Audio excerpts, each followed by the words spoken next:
Aidan McHugh fervently hopes his mentor Andy Murray can resume his career in top-level tennis after the hip resurfacing operation he underwent in Australia in January.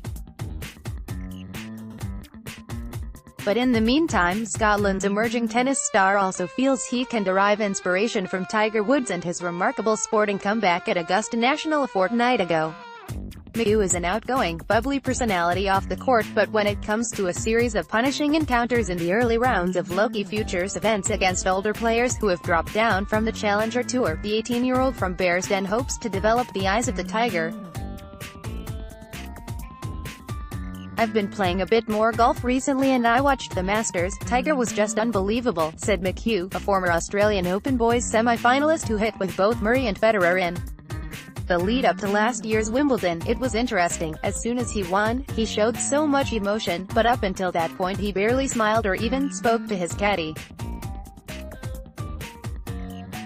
I think that is an interesting lesson for me. It is a bit like Federer. He is very, very focused too." David Fierty, the commentator on Sky, was saying this was a bit like the old Tiger, where he was just so focused that he would intimidate the other guy.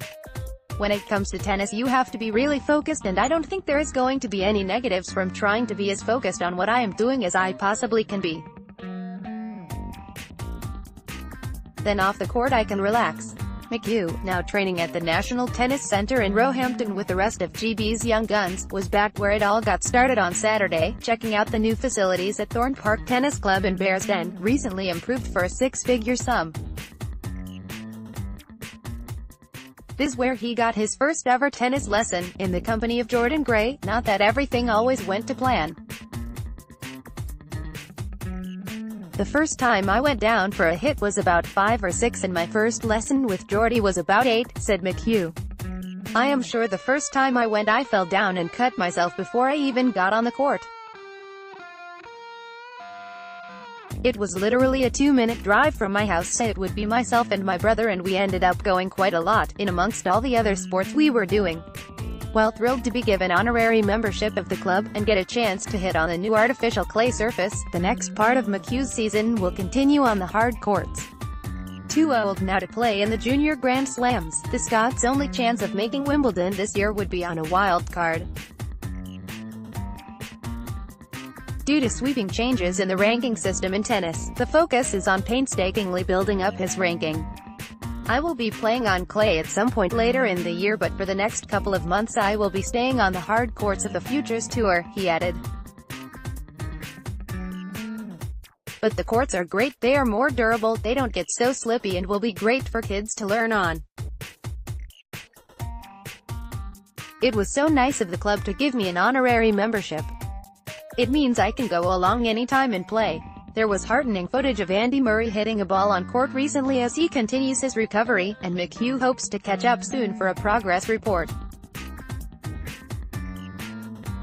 The last time the two hit a ball together, in Miami before last year, the Scots still had hopes of continuing without surgery. "I've not really been in touch with Andy too much recently, although I saw him when I was down in London with Josh from 77 Sports Management. We went and got some breakfast," said McHugh. "But I am down in London now for a couple of weeks training and I might be able to catch up and say hello.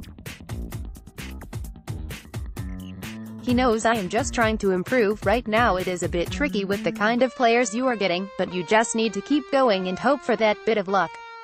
And learn to play a bit more offensive, because that is what all the best guys are doing." Aside from the golf course, any other downtime for McHugh is being spent learning to drive on the mean streets of Bearsden. Literally and metaphorically, he hopes to have the L plates off soon. "I've been learning to drive going out on the road with my uncle," he said. "I must have done about 10 hours, it's good fun and it takes my mind off things, although I've not looked at any of the theory yet. It's a good thing to learn, although I am away a lot and I won't get the chance to drive much when I am in London." Let's block ads. Why?